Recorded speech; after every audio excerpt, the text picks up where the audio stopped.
So he welcomes everybody here and say thank you very much for Operation Walk Mission 2. It's a very important mission for our region. Operation Walk is not just about the mission and make people walk again, but it's much more context with education and other aspects of the mission. The most important part of Operation Walk is really to see hope and the care that everybody has with all the patients.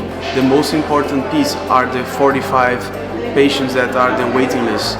Their will to continue their lives, their hope in their eyes creates a strength that is very, very unique to see.